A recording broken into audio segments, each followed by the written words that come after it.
coffee now. Good morning, good morning.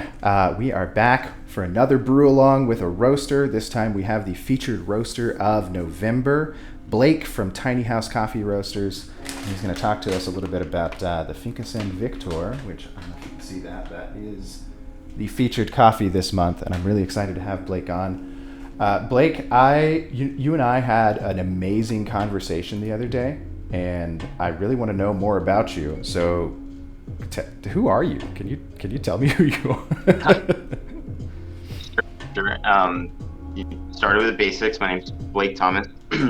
I'm the co-founder of Tiny House Coffee here in Austin, Texas. I'm originally from Austin and kind of have a weird roundabout route into coffee. Was kind of going the traditional, 4-year degree and then kind of corporate job route, and experienced burnout pretty quick with that, and just got this idea in my head that I wanted to go and study agricultural economics, and kind of, with the goal of, it was, didn't have anything specific, but I just wanted to work in a way that made the world a better place, and however way, shape, or form I was able to do it. So quit Rock the on, job. that's really badass. And then you ended up in coffee. Yeah, it's kind of come full circle. It's starting to actually make sense, this crazy ass plan I had. But yes, I quit the job. I went and lived abroad and just did some agricultural work just to, I don't know, get my hands dirty, as I chalked it up to. But it was probably just a desire to go travel a little bit and see the world. Went to school, and then from grad school I jumped into the Peace Corps, and that's where the story really gets kicked off when it comes to coffee. My assignment was in Nicaragua, and they placed me in a small mountain town up by the Honduran border. The part of Nicaragua was called Nueva Segovia, and it produces some of the most excellent coffees, I think, in the world, and certainly in Nicaragua. Typically, the Cup of Excellence winners are coming from a small little corridor up in that department, which is where we source our Nicaraguan coffee. Yeah. And so I finished Peace Corps. I was working a lot with the farmers down there, and in today's age, it's quite easy to stay in communication and talk and share ideas. For us, it was via WhatsApp, but there's any number of ways to do that nowadays. So the guys were always really hot on the idea of like, hey, we should really bring our coffee when you get back and sell it, whatever that meant at the time. And I don't know, I was that's awesome. By that time. Yeah. One of my favorite things about your story is that most people who get into the coffee industry come at it from the opposite end of it. They're like, I'm drinking coffee, it tastes amazing, and I want to develop the industry as best I can. And that's where I came from. But you're coming at it from saying, hey, I was super into agricultural science, and I landed a Peace Corps position in a coffee situation, and that's what kind of fueled your motivation and drive to start Tiny House. That's really, really cool. For sure. And I have a tremendous amount of respect for that route. I mean, people fall in love with coffee and the amazing, array of flavors that you can produce. I love that. I feel not as strong in that realm of the coffee world. What inspired me and what drove me to come into this was what I saw as an opportunity to help some really good people improve their lives and communities and farms. Yeah, absolutely. So I guess that's like a great place to start with the featured coffee. Can you tell me like how you guys sourced it and the finca? Let me show this bag off one more time. Beautiful bag design though, by the way. I keep getting compliments on this little side piece there. Thank you. But yeah, so tell me like how you guys sourced that, how you found that. What's the story behind this coffee? I'll try and keep it short, but I think it's a good one because people often ask like, how do you find these farmers? And it's Nicaragua, it's an easy story, right? I was a Peace Corps volunteer and just met them naturally, organically over time.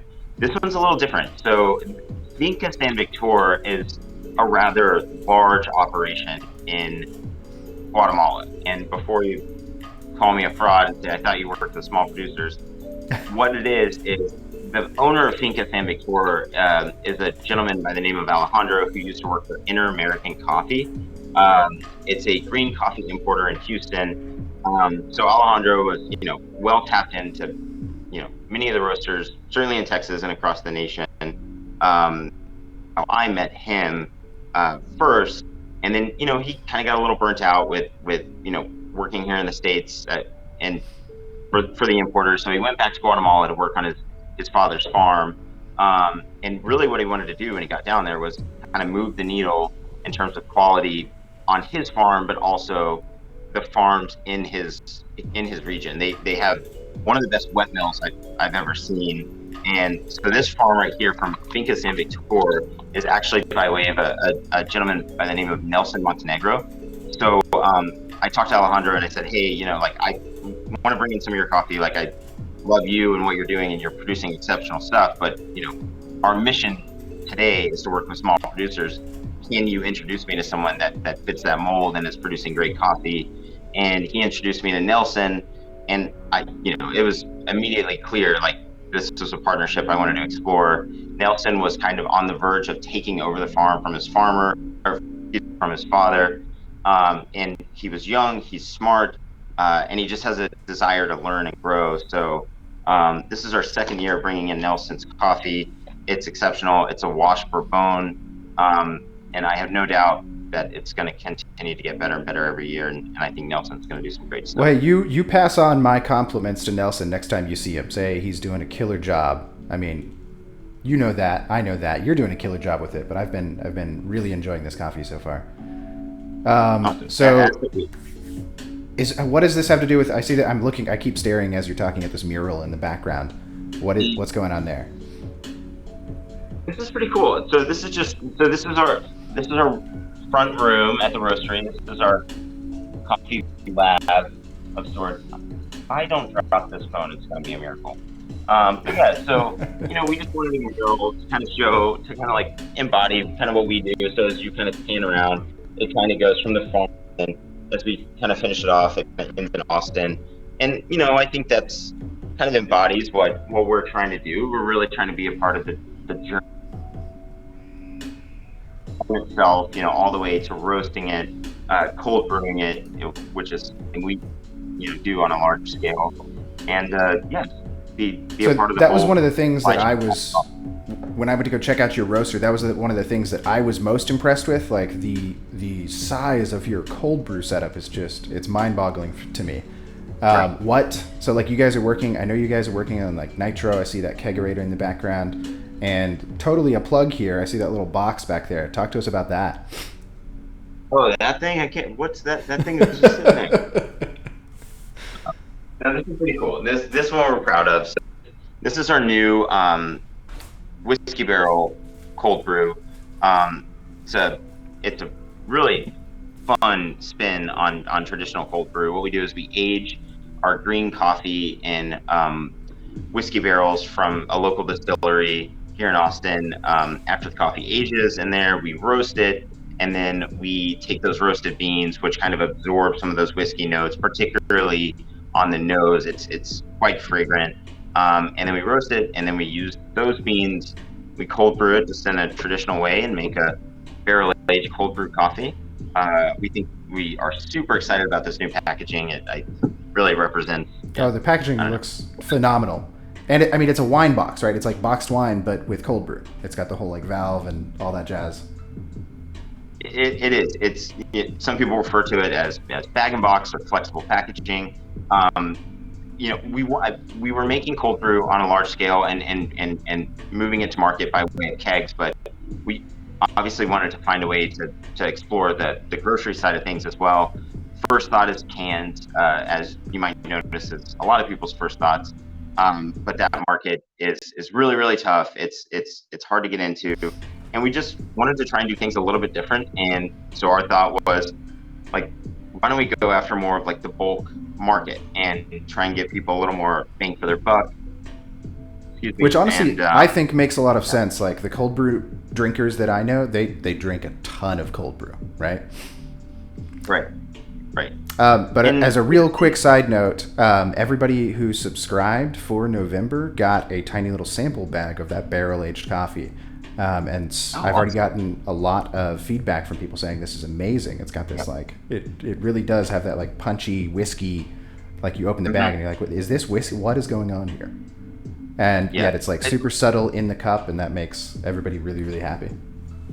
Right. It's quite strong on the nose, and we're actually kind of having conversations internally right now of whether maybe it's a little too strong, and maybe we kind of blend it in with our more traditional roast just to make it a little more approachable. I mean, I'm not But gonna lie. we When you think sent me that sample, I was just like, whoa, this is way too strong. But then I right. brewed it, and it was perfect. It was amazing. Exactly. And so we don't want anyone to be, put off by, the first, intense, opening in the bag.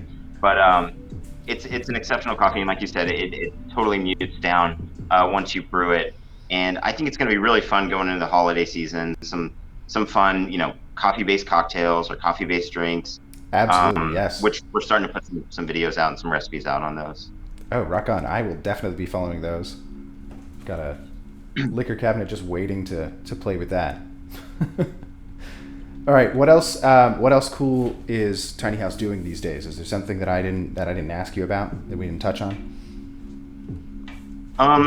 Well, I mean, I don't know necessarily if it's cool, but I mean, we're really having to just refocus and pivot our business model in the wake of this, Yep. crazy world we're living in. I mean, we built this business kind of on the back of a keg distribution business that targeted primarily the office coffee scene. Just in the same light or in the same way that we wanted to work with a different kind of producer, a smaller producer. We wanted to kind of attack a new slug of the coffee market, kind of an emerging market, and we saw that the office scene was, I, in I hope this is a good phrase to use, low hanging fruit. I mean, the coffee wasn't particularly good in the office, and we thought we could come up with a pretty cool, medium to deliver high quality coffee to offices. The Oh, keg of nitro absolutely. gold. I mean, you and I touched on this briefly. I was in the exact same boat, attacking the same problem from a slightly different angle. Pre-COVID, Right. that is. Yeah. So we're all going through these shifts. To just kind of put that out, obviously the office scene is changing quite significantly. So with that, we have to change. So we were fortunate Absolutely. enough to develop a relationship with a Capital Right Distribution, which is a distributor of beer and other non-alcoholic products to bars and restaurants across Central Texas. They picked up our kegs, and it's been quite exciting. I mean, we're starting to see our Awesome. product in a lot of really cool places like Snooze and Gourmands, and hopefully many more to come. Cool. Well, that deserves a congratulations. That's really awesome. Thank you. All right, let's jump into brewing then. Yeah. Have you had coffee yet this morning? I've had a little bit. I did have to Okay. talk to the public, so yeah, I had a couple. Well, let's have a little bit more, and I want you to talk us through your what do you do in the morning when you make coffee for yourself? Talk to us about what you think about, how you approach it, all that jazz. Well, we talked a little bit about this before. Yeah. For me, it's about the right combination of quality and convenience.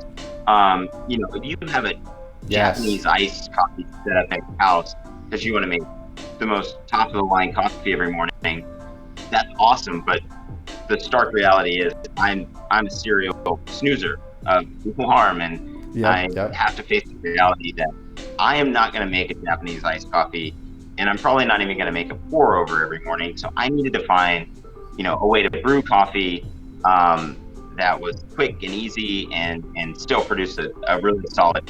So for And I think me, this is one of what my I favorite things to talk about. So many people that I talk to, and a lot of my subscribers as well, are struggling with those same issues. They're like, I hate the convenient options that I have, but I don't want to right. spend extra time or energy or effort to try to figure out some other new part of my routine. Like, I've got my routine. I just need coffee now. So you're Exactly. gonna I mean, do AeroPress, yeah? yeah, I am going to do an AeroPress. So for me personally, I kind of fluctuate between hot coffee and cold coffee. And certainly when I'm on a cold brew coffee kick, I mean, the product we built with the bag and box is, as convenient as it comes. There is a spout that comes out of the bag. You push a button, cold brew coffee flows beautifully into your cup, and boom, you're out the door. Yeah. But for those days like today that I'm feeling a hot coffee, AeroPress is the way to go, and it produces a really great cup. You're also controlling more variables than just a traditional drip coffee machine or pour over. You have the added variable of pressure, and I don't want to get too wonky, but essentially, when you're brewing coffee, what you're trying to do is extract coffee from the beans, and extraction can be done in several different ways. With cold brew coffee, it's done with time. You're using cold water, but a lot of time to just extract. With a pour over, you're using heat and to some degree agitation if you stir the beans. And then with something like a shot of espresso, you're using heat, obviously, and a lower amount of time compared to a pour over, but you have the added variable pressure, because pressure is going to add to that extraction. Yeah, and pressure's the weird one as far as I'm concerned. Like, it's the one that throws everything off. Yep. If you know what you're doing in other stuff, add in pressure and you get confused. Right. It is another variable to control, but it's also another lever you can pull to start kind of dialing in that perfect cup of coffee for you in the morning. Yeah, absolutely. All right, so let's get to it. Cool. What do you do first? All right, it's pretty easy. So I've already done this, but I weigh out the coffee. You were giving me an opportunity to switch screens for you. I'm sorry. Here we go. Oh yeah, no worries. First step is just prepping your coffee. For those of you that have a scale, definitely the way to go. Just grab for me, I use the shot glass at the house. Here, I just use one of our little ramekins. I weigh out 20 grams of coffee. And then on that note, another thing I do, I like the shot glass because it has, marks on it. It's got some sort of, I forget what it is, but a logo on the front. And it just over time, I recognize where that coffee level is. So when I do something like go on a camping trip, I just grab that little shot glass and take it with me rather than, throwing a scale in my bag. And I can pretty closely replicate what I'm doing at home, my full setup. After the coffee is weighed and ground, I have a little, hand crank grinder, which is awesome for, going on a camping trip. I cheated it a little bit today. I'm at the roastery, so I used our lab coffee grinder. But I got kind of like a medium coarse, probably closer to medium, maybe a little bit finer than a pour over, serving of coffee. And then from here, all you're gonna do is you're gonna grab, one of your favorite mugs. For me, I love my Maggie cup. Grab the top part of your pour over, and if you buy a pour over, an AeroPress on Amazon, it's gonna come as a little kit. They're gonna give you some filters. It's really a very, very approachable way to make coffee. Here is the filter, and it is going to go in this little cap. So in there. All right. So filter's in, cap is on. So let's see, you guys can see this. So it's going to sit on the cup. So the first thing you're going to want to do, just give it a quick rinse. It's a small filter, so you're not going to need a ton of water to kind of clean this off and kind of cleanse it. It's also good to just kind of clean out your cup and kind of heat your cup. You're going to be pouring hot coffee into here, and if you got a cold mug, that thing is going to just zap the heat out of there and kind of disrupt what you're trying to do. So, spent water out. So now you've got a wash filter, a prepped cup. The kit comes with a little funnel here. So that's just going to go in there. It makes it a little easier to get your grounds in the AeroPress. All right. Okay, so the next part is important. Remember this. Get your coffee in there. Here, your scale. And then what I do is I do about 250-ish grams of water. If you're, using volumetrics rather than weight, you can just remember 1 milliliter of water is equal to 1 gram, and you can kind of figure it out from there, the volume of water that you need. So here we go. All right, so I'm going to take this to about basically just going to fill this all the way up. This is kind of what I've been doing. So I'm at 250 right there. A lot of people stir. It does come with a little stir tool, but me, this coffee's well saturated. A little slosh just to make sure everything is nice and evenly saturated. You don't want, the coffee sitting in the middle of that coffee mass to maybe get a little insulated and not allow the water to kind of pass through and get to it. You want all the coffee grounds to be nice and soaked. So now that I've got weight in there, I'm going to take this off and I'm going to put the top on. And I'm going to wait about 30 to 45 seconds. So for those of you kind of like listening to the numbers and thinking like, why is he using that ratio? Like, where did that come from? So really where we start from always is a 1 to 16, or I like a 1 to 15, just a little more viscous, a little more thick coffee. So 1 to 15. So I used 20 grams of coffee when I started. So if I was doing just a traditional pour over, that would mean 300 grams of water times 15, the 1 to 15 ratio, that would give me 300 grams of water. The reason I'm going with less water here is going back to talking about that added variable of pressure.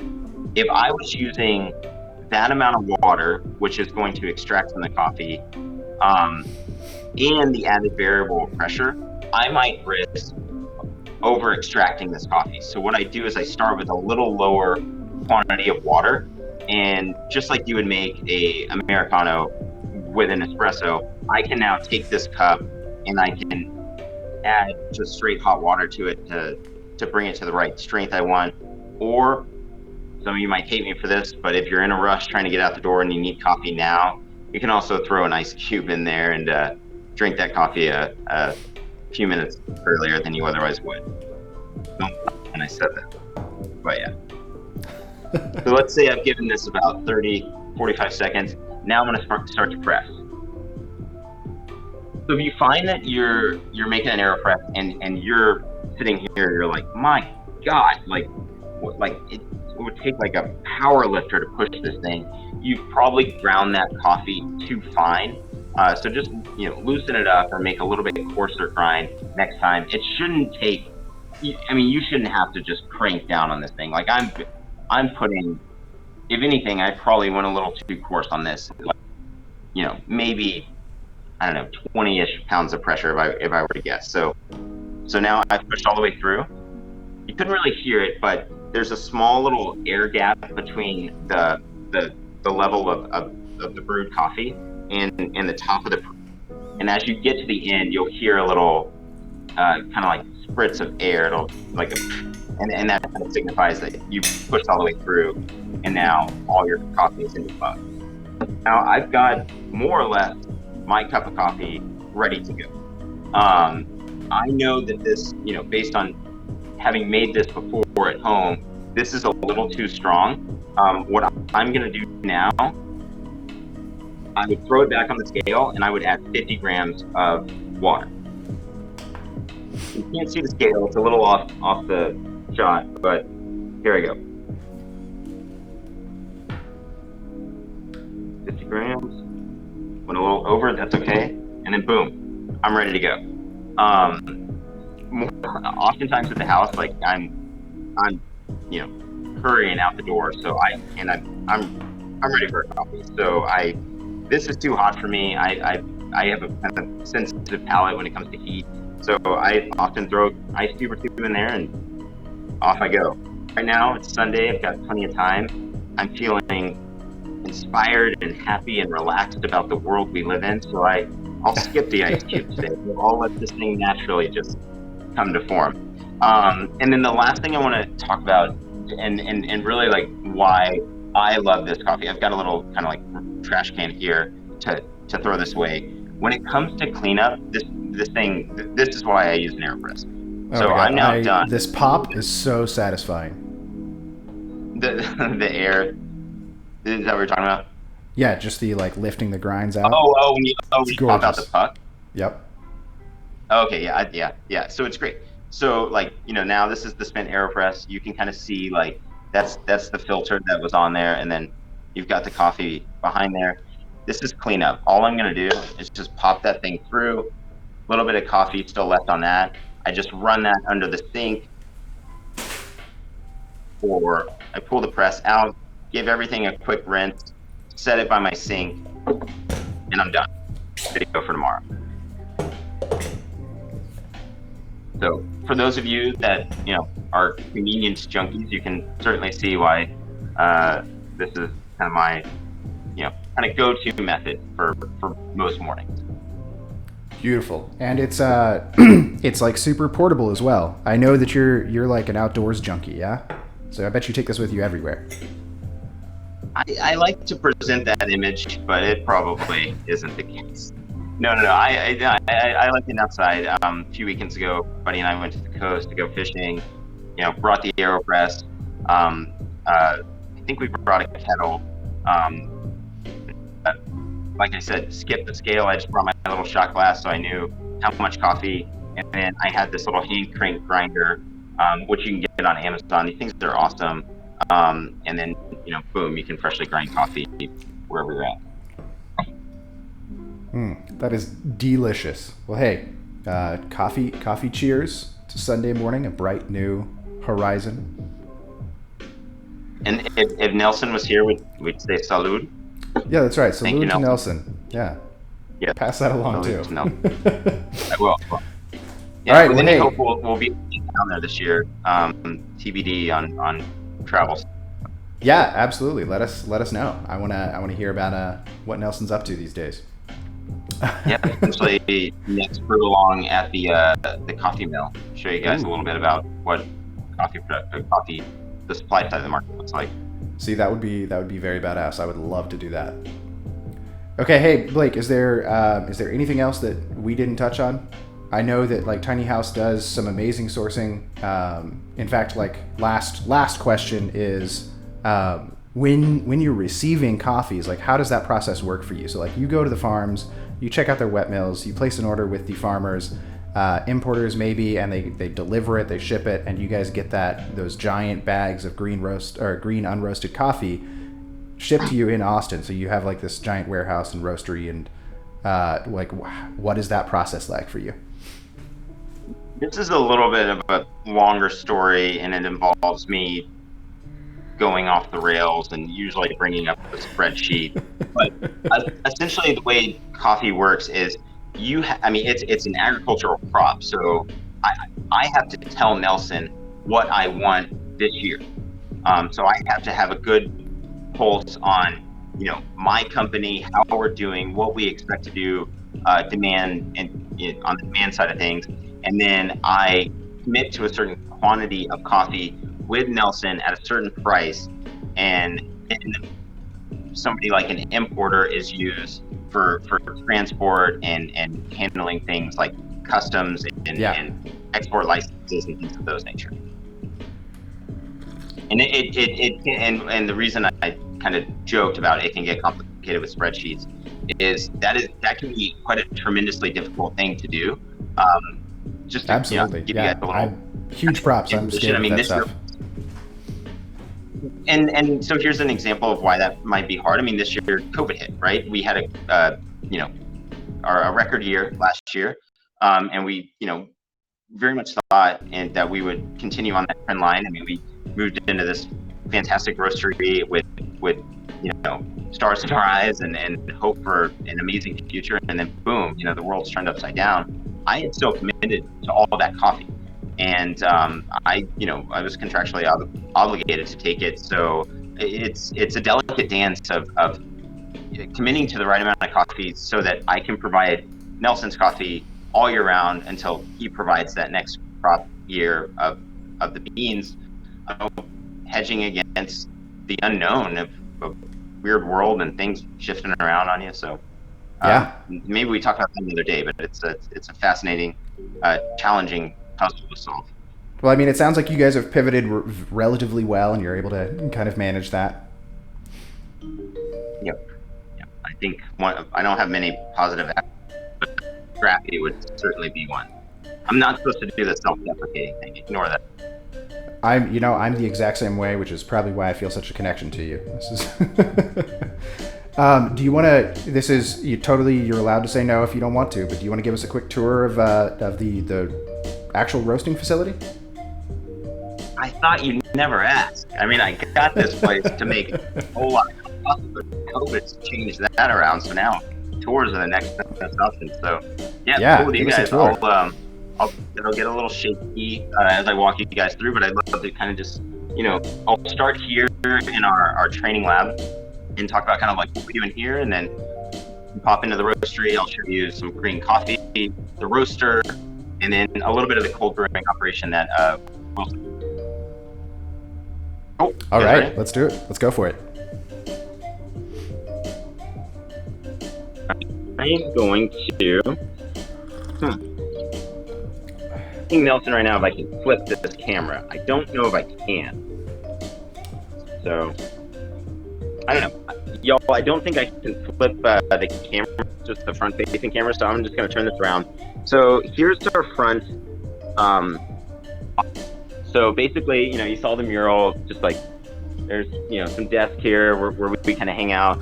And basically, we've got our little lab set up over here. It's pretty simple. I mean, when I say lab, I mean cupping ramekins, a nice grinder, hot water tower. That thing was a freaking game changer. It's just one of the little bottlenecks of cupping is often, prepping your hot water. So that thing was great. Okay, so kind of coming through the training lab here, we'll kind of jump out to the warehouse. All right. Tiny house is not the appropriate description here. Not of the warehouse. So there's our bay door. So this is where all like the coffee would be received. It's also, we'll throw that open. That's where everything goes out in the morning. We are still delivering into downtown Austin on our truck Monday through Friday. We're fortunate enough to still have a decent, book of business where we can still kind of maintain that level of service. I think one thing that we do great is having boots on the ground every single day. So, if problems do arise, which they inevitably do, we've got team members out there to kind of help solve those in a quick way. Okay, so let's start with the cool stuff. Let's start with actual green coffee. So you were talking about those big burlap sacks, like what happens like when you pick a farmer. So this is not Nelson's coffee, but once we commit to a certain amount of coffee, there's several steps in the processing of after the coffee is harvested. But eventually, after all those processing steps, it comes to us in the form of green coffee. So this is what the agricultural good, the commodity of coffee looks like. It is a thin bean. It's kind of like a bready, kind of hay-like smell. However, it also can have just amazing aromatics just in the green coffee form. Anything from chocolate to fruit, it can be quite exceptional.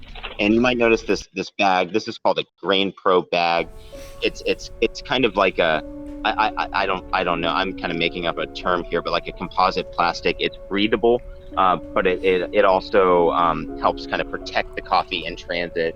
One thing you have to consider with coffee and bringing from a foreign country, it's going on a container ship, and you have no say of what container goes next to yours or how it's handled, in many steps of the journey. So, God forbid that thing ends up next to like maybe a barrel of oil or a tire or something like that. That Grain Pro bag is going to help ensure the integrity of the coffee through that journey. So, Gotcha. So here's some of our coffees. We're little slim pickings right now. We have a shipment coming in, I think Monday or Tuesday, getting a little coffee in from Peru and Costa Rica.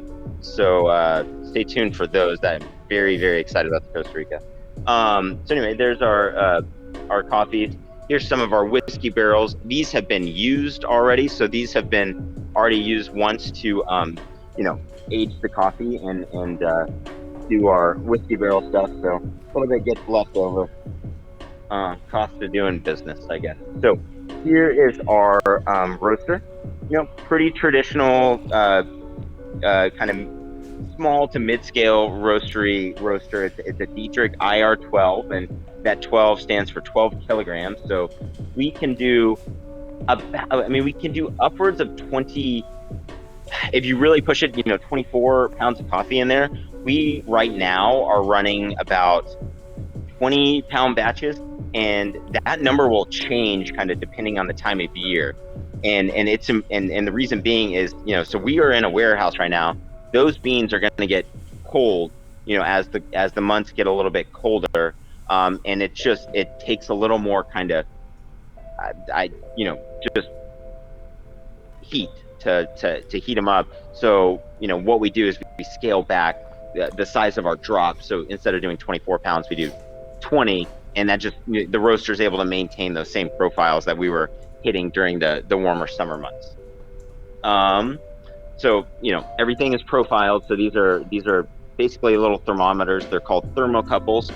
They go into the roaster and they measure the temperature inside the drum and then inside the mass of beans. And then those thermocouples talk to us. We have a profiling system that shows us kind of a time temperature graph of our roast. Wilson, did you have any questions on that? I feel like I kind of went quickly through the roast. No, this is I'm just kind of enraptured by everything that you're talking about and walking us through it. I don't have any questions yet, and I don't see any questions in the comments. So you do. Nice. So here's our entertainment room / our pool table, which is starting to actually get some use. We're starting to develop a little like Friday afternoon tradition of having a few beers and playing a few games of pool. Here's nice. our kind of keg setup. So these are going to be our clean kegs. I'll get to it eventually, but we have a pile over there of dirty kegs that have been used down the field, which we clean. I'll show you the tool we use to clean those. But yeah, kind of moving into the cold brewery at this time. So just kind of start over here. These are the used kegs that I was talking about. So those are eventually going to come into the brewery, and they're going to get cleaned with this guy here. So that's what's called a keg washer. It might get a little loud for a second. There's some air conditioners on the walk-in cooler, which I'll walk you guys into here in a second. But yeah, basically this is just our brewery setup. It's really not super complicated. I mean, we have a water filtration system. It's kind of hard to see, but it's a 600 gallon per day reverse osmosis system. Basically what that does is it takes city water and it just strips everything out of it. It basically brings it down to distilled water, and we actually add salts and minerals back into the water. I'll show you guys those in a second. This guy is awesome. It's our hot water tower. I won some points with my team when I finally got a giant hot water tower, so they didn't have to continue to run to the lab to get hot water for cleaning and things like that. Here is our mash tun. You can see it's got some nice hard water stains. The water down here at the brewery is quite hard. These are calcium deposits. But yeah, anyway, this is our mash tun. So basically, we put I think we're doing about 125, 130 pounds of coffee into that vessel right there. I'll actually show you guys the inside because this is kind of cool. All right, and let's hope my brewers. Oh wait, yeah. Let's hope my brewers clean this guy. All right. 1 second, y'all. Okay. I had to do a quick to make sure there wasn't brew in there and y'all didn't get a just absolutely hilarious scene of 200 gallons of coffee spewing out of here. But anyway, so this is what's called a mash tun. So they're not in there now, but there are grates that will sit on these racks, and basically the coffee sits on top of those grates. All the water goes in on top. It sits for, an extended period of time, 18 to 22 hours. And then, we drain it all out through the drain there. So there's that. So I was talking to you guys that is about amazing. That's absolutely badass. I get kind of nerdy about this stuff sometimes, so hopefully you guys aren't falling back asleep on this pleasant Sunday morning. But for those of you that are still awake, these are the salts I was talking about. So we distill the water, and then the salts that we're using are sodium bicarbonate and magnesium. And basically, that's a whole nother story onto itself. But those can actually quite significantly move the flavor profile of the cold brew. Absolutely. Anyhow, Just so real quick, I'll nerd out with you on that. What's that? I was just going to say that real quick. I want to nerd out on that. I had not done anything with adding like remineralization, other than like the normal remineralization that came with the RO system that I have. But recently I started playing around with that third wave water, and I believe it's the exact same thing. I believe it's just sodium bicarbonate and magnesium, but it makes a world of difference. Sorry, go ahead. You do you. It's really phenomenal how much of a difference that can make. So we're now in the walk-in cooler. I'll show you. I'll go back to that scrappy stuff I was talking about here in a second. So we actually built this walk-in ourselves, and I'll show you guys kind of how we tricked these air conditioners into keeping this thing at 38 right now in here. So here's our product that will go to Whole Foods and HEB.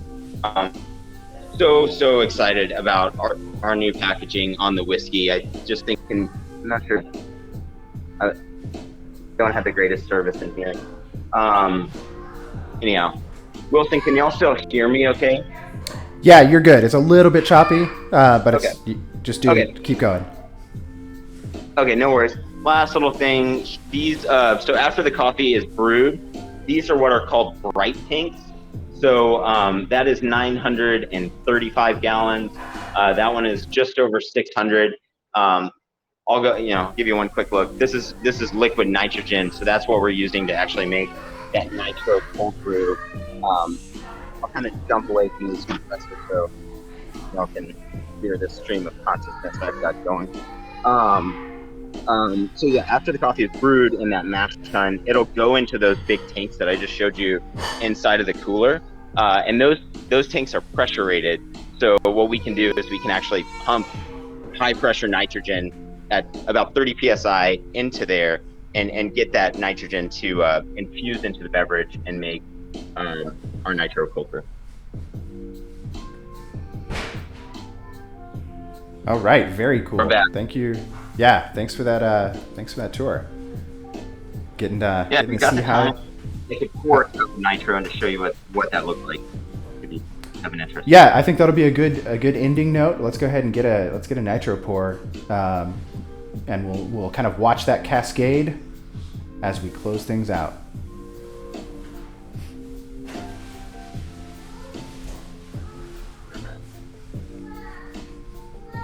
This is the product that we're delivering to the offices, and obviously we keep one here at the shop. But that is nitro cold brew. So it's just coffee, water, and nitrogen gas. The reason it has that milky component, which will go away here in hopefully about 45 seconds to a minute, or hopefully longer. I mean, that's kind of the trick. You want to kind of keep it as long as possible. Those are small nitrogen bubbles that have actually gone into, that have been infused into the coffee. So I'm not sure how well you can see it on my phone, but there's a small cascade going as starting to come out of solution and fall out. Yeah, that's one of my favorite things to watch. Just like pouring yourself a cup of nitro and then just like, watching that cascade happen. It's gorgeous. Okay, yeah, well, I think we're gonna get a nitro cold brew. Yeah, I think we're going to call it. Thank you so much for your time, Blake. This was incredibly informative, and I really enjoy all the stuff that you guys are doing. Hope to be in touch with Tiny House in the future. I'll definitely be buying some of that Costa Rican when it comes out. So keep me in touch. Awesome, man. We really appreciated the opportunity. Love what you're doing, and keep it up. All right. You have a good one, Blake. All right. See you guys.